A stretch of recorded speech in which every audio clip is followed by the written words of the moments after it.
Let's see.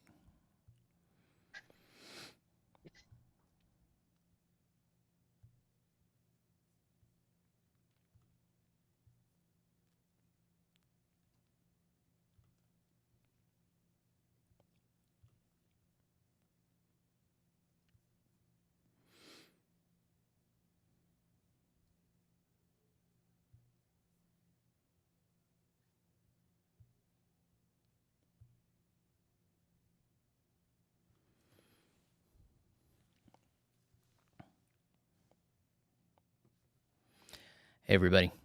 I'm Jeffrey. This is my second live stream today. I'm just been really concerned about people in the path of Hurricane Helene. It's done all kinds of damage. I was hearing from a guy just a minute ago on Facebook Messenger saying that the national news really is not covering the worst of the damage in the northern part of where all this stuff dumped on western North Carolina. And, I've seen all kinds of stuff about in one town, 1,000 people being missing so far. This is just the stage where we don't know nearly as much as we're going to know later on. And it's just really clear to me and a lot of people watching that things are just out of control and we're reeling.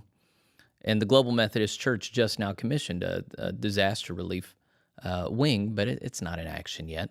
And so we have all these provisional annual conferences, many of whom with churches that weren't even in the GMC a year ago, and they're just trying to figure out how to operate and how to connect. And so if you don't know it on Facebook, you should follow me on Facebook. I've got one post up from earlier today. I'm just going to have comments and links for all of you who want to help out, to give, to donate resources, to drop things off. There's a lot of things that can be done. And so a lot of this is praying and waiting. But a lot of it is also learning about what's going on in different places and what there is to work with. So to that end, I've got another guest on. He is the head pastor of Mosaic Church in Augusta, Georgia. This is Christopher Daniel Goss. And so he has no cell phone service where he's been at. He had to drive out of town just to get gas today whenever we were talking earlier. He's trying to minister to his people, but there is not much infrastructure to rely on. Kind of, they've been thrown back to the Stone Ages for a couple of days. I'm being a little dramatic, I'm sure, but he's joining us from a Starbucks right now because that's the only place where he can get solid internet. So thank you so much, Christopher, for making the time. I really hope this is of benefit to you and your people to talk to me. Why don't you spend a few minutes just telling us about what life has been like there? You weren't even there whenever it hit, right? You were in Costa Rica and you came back. And tell us whatever you think is helpful to know. Yeah, Jeffrey, I appreciate you having me. I was in Costa Rica for a general conference and basically got texts and calls, everything Friday morning, letting me know that Augusta was a disaster zone. And, Augusta has principally been a place where if you wanted to avoid bad weather, that's where you live, because we've always just kind of avoided catastrophic weather, and we didn't avoid it this time. I mean, it absolutely slammed us, and power's out. The CSRA, which is kind of Augusta in the greater area, is completely without power. Actually, that's not completely true. Power's starting to come back in a few places. Richmond County, my county, they've cut the water off for 2 days. And I mean, it's the pictures I sent you were just pictures of roadside type stuff. I didn't want to send you people's houses because I just didn't want to make a bad situation worse. But I mean, trees in people's living rooms, trees in people's bedrooms. It's just, I mean, it's kind of nuts. Here, I'll show a couple pictures that you sent me of these trees. I think everybody should be able to see my screen here. You see them just piled across the road here. And then, some broken off, and you see it's just a mess everywhere you go. And you don't realize how much that messes with you till you're trying to get somewhere and it's right in your way. So tell us. Well, okay. Let me make sure everybody knows where Augusta is, because here I'm gonna get my map going Yeah, so here. we're on the absolute eastern side of the state. We are a border town with South Carolina. Uh, the Savannah River runs between us and North Augusta, which is actually in South Carolina. And of course, we are most known for the Masters Golf Tournament uh, as being kind of our claim to fame. Okay. So, Well, I'm not a golf person, so I didn't even know that. But I pulled up a map of where Helene dumped, and you can see how much it overlays with where Augusta is. You see the heavy rainfall, yeah, pretty much yeah. right there with it. So there were some places that were kind of spared, not really in the path, but you guys really had a lot of heavy winds and heavy rain. How much standing water is there still over there? Um, Surprisingly, not a lot in Mhm. the areas that I've driven through. Of course, I have not been to downtown Augusta, so it could be worse in that part of the city. Um, but I would say, you know, first of all, I heard somewhere between 84 to 100-mile-an-hour winds Mm. on Thursday night, Friday morning kind of thing. Also, I've heard this, and I'm not 100% sure if this is true, but I've heard that because Augusta is, like I say, often spared these kind of catastrophic storms, I think that some of our emergency power vehicles and so forth went to other parts of the state Mm. in anticipation that they were going to get it much worse than Augusta. And then they wound up having to come back to Augusta uh, once the roads cleared enough.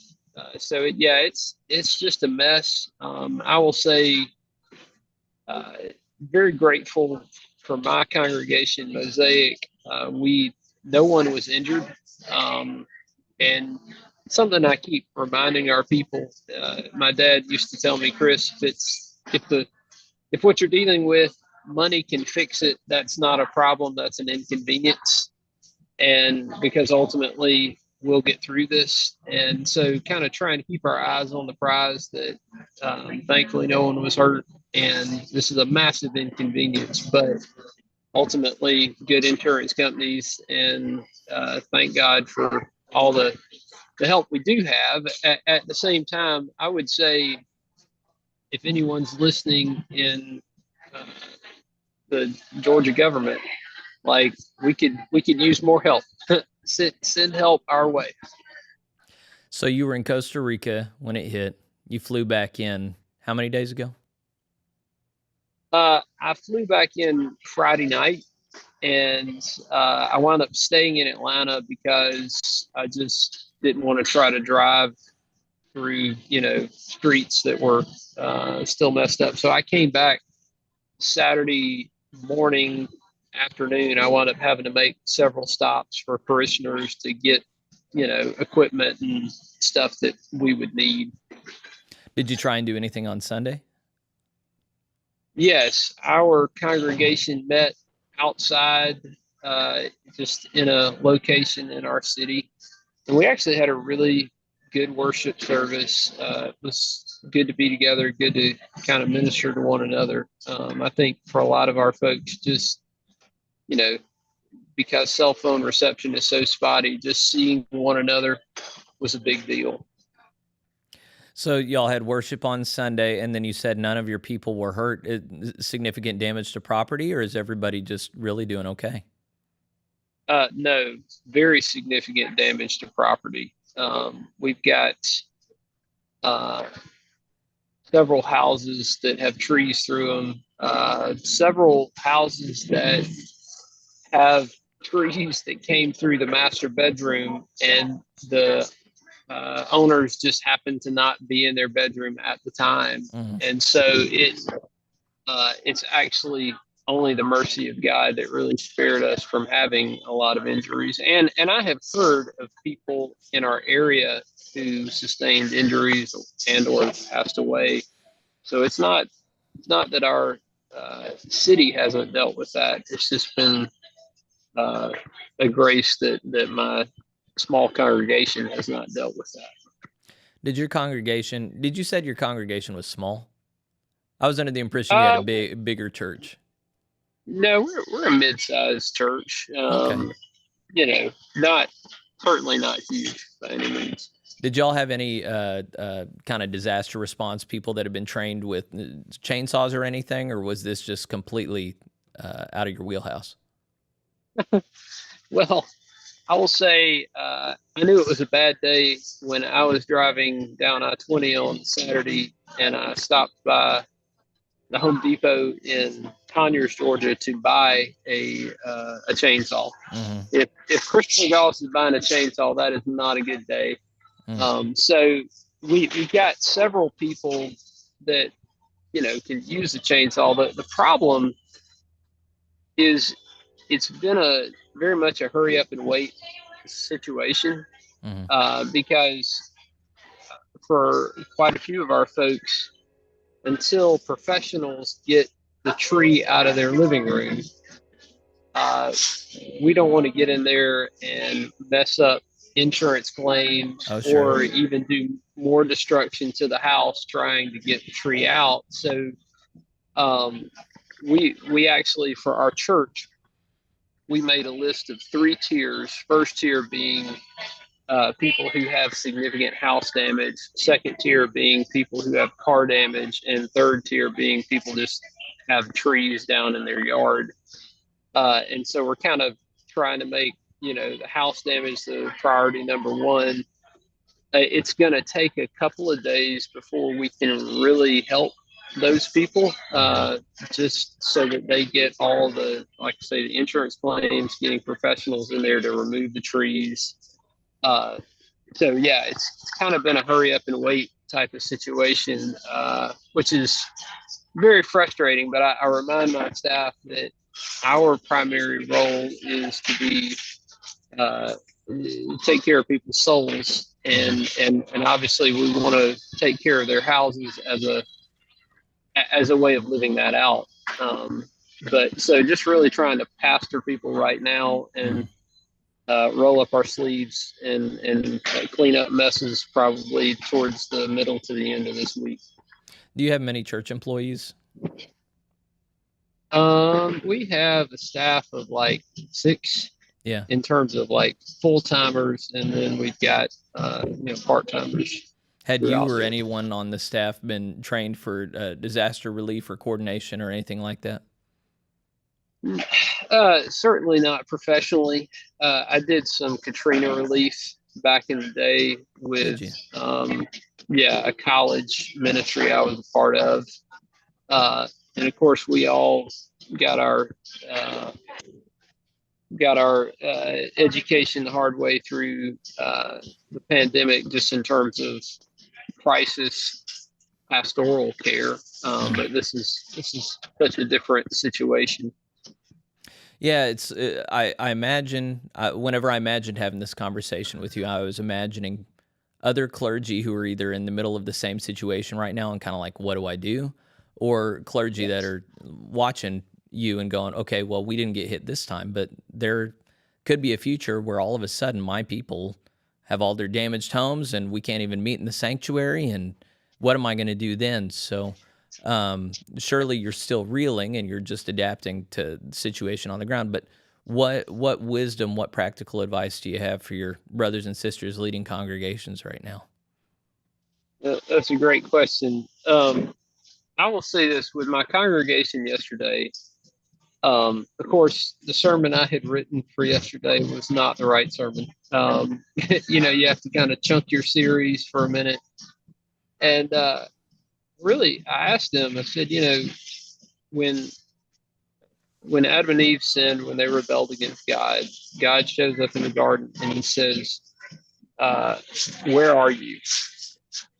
And I think that's a good question for congregants to consider right now. Where are you? And I would encourage pastors to really help them process where they are, because there's so many emotions. There is relief that no one was hurt, at least in our congregation. There's also just a deep sense of overwhelm. How are we going to move through this? There's got to be questions towards God in all of this. Mm-hmm. My theology does not call me to think that the storm was somehow God's doing, but there are people who, consider like, God, why didn't you stop this? Or, and so uh, I, I think really as a pastor, helping your people process where they are is a big deal, because otherwise, the thing that you want to avoid is the externalizing the problem, where the problem is no longer a storm just hit my house. The problem is the pastor didn't do enough, or the church congregants didn't reach out, those kind of things. So if we can help people process things so that they're able to stay present to God, present to themselves, and present to other people in their congregation, that's a big deal. Do you feel like your flock's doing okay at all that right now? I think so. I also think we have to be aware that this is a marathon, not a sprint. Um, and part of the key with that is recognizing there are so many Georgia towns that didn't get hit like this. Mm. So you're an hour drive away from places that look and feel very normal.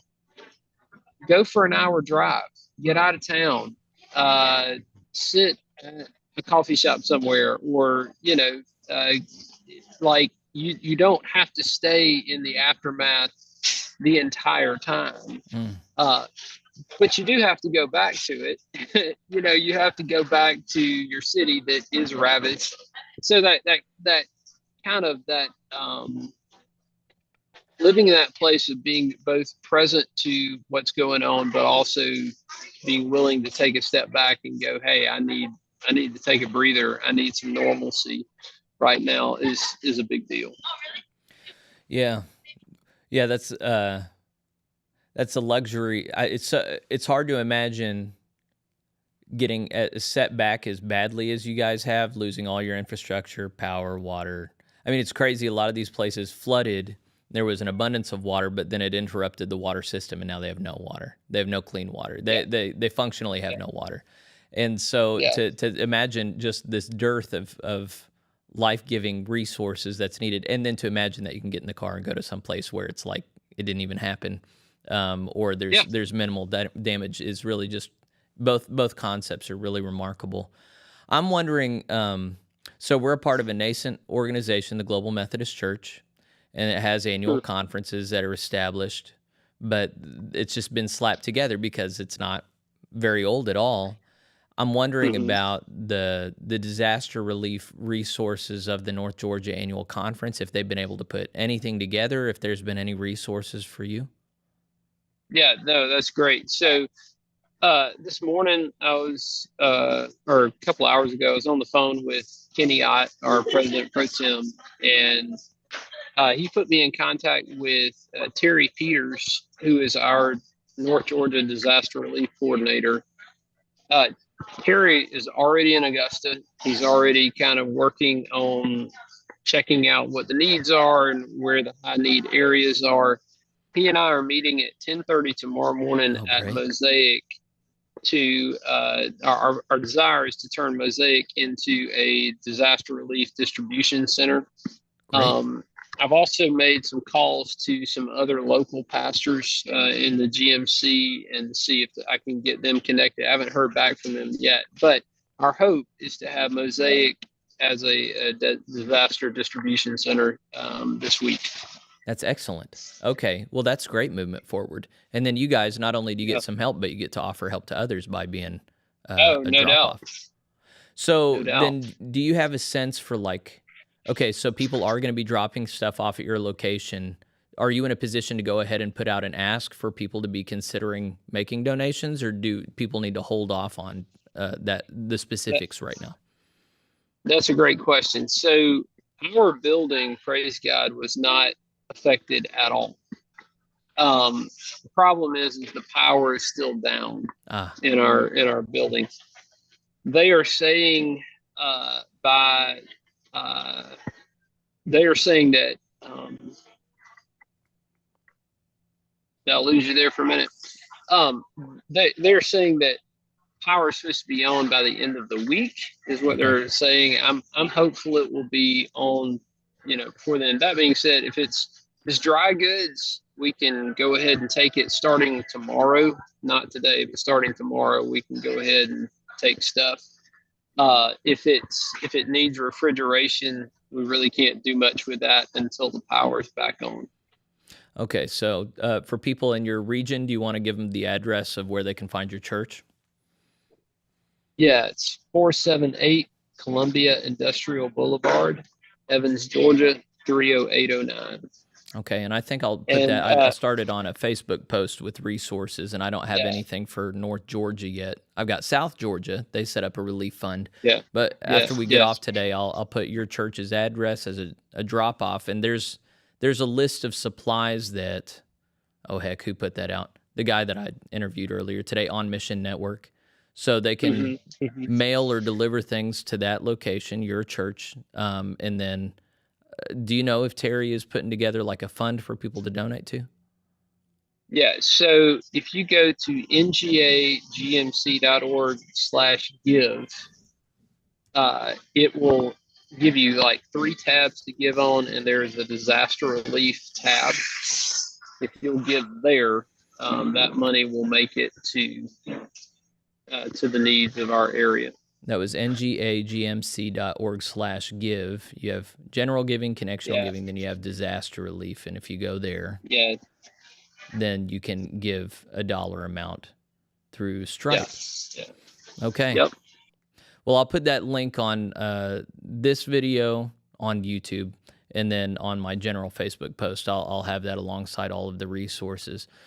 Is there anything else? You're representing a whole, I don't know, there are probably a couple thousand pastors in the GMC in your situation right now, at least a few hundred. Um, what note of encouragement would you say to them? They might be feeling really isolated right now as they're dealing with the same stuff as you. I would just say, uh, don't neglect your spiritual life. Um, it can feel there's such an ocean of need right now, uh, that it can feel so tempting to do just the very next thing in front of you. Don't neglect your spiritual life. Like, get alone with God. Let Him speak to you. Let Him reset your heart. Because ultimately, we're not emergency care workers. We are pastors, and people need spiritual pastoring right now. So get alone with God. Let Him speak to your heart. Let Him continue to encourage you so that you can be an encouragement to others. Um, one last thing, if anybody's listening to this and they want to donate, or send dry goods, whatever, directly to Mosaic, please call me and text me. Call me or text me 706-831-6351. I just, with people kind of being in and out of the building right now because of the power being off, I want to be able to help anybody I can make that connection. So yeah, that's my number, and hit me up. I really hope some people do. My hope as we go through all this is that everybody is thoughtful of the many blessings God has given them, and that they consider those blessings not their own, but for the sake of the poor and the needy. And for right now, Amen. people in Augusta Amen. need some help, and so thank you for volunteering your church to do that. And may God bless the work of your hands. Would it be okay if I prayed for you before we say goodbye? Please do, man. Please do. Father, I thank you for Christopher's ministry and for his leadership, and for Terry's as well, as he steps up to lead the way. Father, let your hands of peace be felt and seen as they minister to the people of Augusta. Lord, we lift up to you those towns that were hit even harder, and those pastors who are serving in these emergency situations. It's so easy to get stressed and overwhelmed and stop functioning. So, Father, give supernatural strength and endurance to these men and women on the front lines. Lord, we do not have to explain your inner workings and how all things work for the good of those who love you. We trust in you. You are the God of history, and you are sovereign, and you are loving. You are perfectly good. You are perfectly just. And even if we don't see that in every single way and be able to explain it in a systematically theological way, we trust, we believe, we follow. So, Father, lift up Christians for this hour of need. May they be the loving hands and feet of your Son, Jesus Christ, for those who are very much struggling right now. And we rejoice, Father, that even though we might lose everything, if we have you, then we have all things. So help the people of Mosaic Church and all true believers to lean upon you and trust in you and rejoice in you, even in these circumstances, Father. May Christopher in particular follow his own advice, and I'm sure he already is, spending quiet time alone with you, seeking your face and finding you, such that he can operate out of that joy that's known only in the embrace of your Son, Jesus, and that as other people deal with him and Terry and other global Methodists in that environment, that they would be brought closer to you. Father, glorify yourself even in the midst of this awful tragedy, and bless the ministry of Christopher and all those who come alongside him. We ask these things in Jesus' holy name. Amen. Amen. Friends, if you want to follow up with appreciate your him, time. oh yeah, I'm happy to. And then I hope you do get some calls. I hope people give to your conference and that you guys are able to be a beacon. Feel free to follow up with me and let me know how things are going. And then I'm hoping to start my morning live stream back up where we can give updates. And so if there's updates from Augusta, let me know and people will be praying for you. All right. Enjoy some coffee, enjoy some Starbucks, and then go back out into the fray. Sounds good.